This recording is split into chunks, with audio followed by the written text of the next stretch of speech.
tu. Sama. Buhana tu bayang dia pegah agama kan? Oh. Baca dia lagi anji. Menurang lagi anji.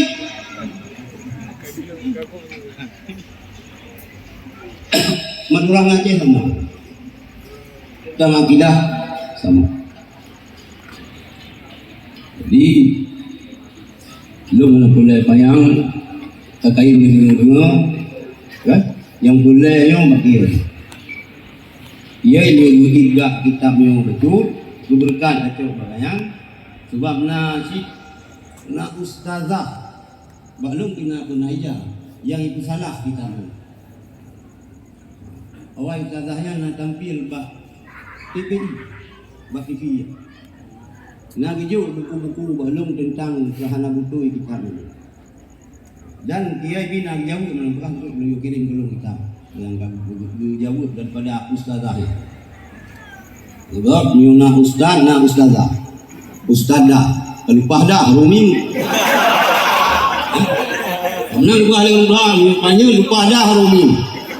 Maka adik-adik lo yang ini hati-hati juga dalam mencari ustazah. Betul-betul baru minta kan ustaz, os. Jadi undang-undang bukan sambutan pengantar dari tuan insya-Allah malam Selasa itu kita akan kami. Yang kita baca kitabnya pertanyaan dari Barakon. Beliau Barakon, kita mana? Anu bu, dah simak aja. Ada di kita Jawa simak. Simak. Ini oleh ulah je baca Jawa oleh. Lu sore lu pegang-pegang ke rumah. Ulah nak mau baca Jawa, mutulis daripada baca dalam padi. Mutulis api neraka, baca apa neraka. Haji pada hanya datangnya aja dan yang pertama sekali menterjemahkan tafsir Baydawi ke dalam bahasa Melayu, bahasa Jawa kan bahasa Jawa, bahasa Melayu, yaitu Syekh Abdul Rahuf Al-Fazul As-Singkili Al-Fazuli itu Kuala. Yang kitab yang pertama ditulis dalam bahasa Arab Melayu, pada kunil bahasa Jawa. Sebenarnya Aceh yang tadi disahkan syariat Islam oleh pemerintah Nyoi Purno.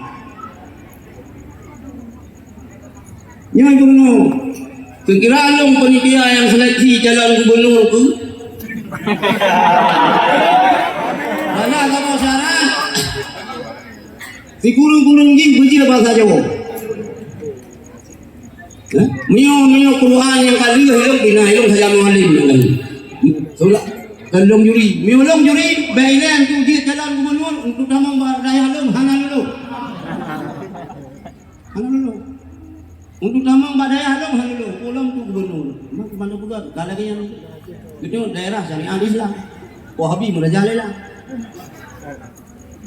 Padahal kanunna anjing Wahabi Aceh. Alih kai mudisan, alih kai cok pemerintah yang dukung. Kan gaji kebiasaan tak? Beli yang dukung semua dukung.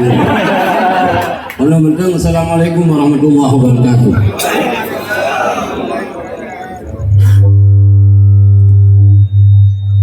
Alhamdulillah. Sudah kita dengar paparan daripada Tubul ini, insyaallah kitab buku dilijen ini akan menjadi materi. Dan insyaallah belinya nggak capek. Nanti saya ajak ada yang jual di sini. Enggak sekota HP pun. Berapa harganya? Paling 10.000, 15.000 ya kan? Anggap sedekah agama. Tapi kalau dibagi gratis, Bang Manzar mau, saya mau juga. Mau bagi, tapi biasanya kalau gratis kurang dihargai.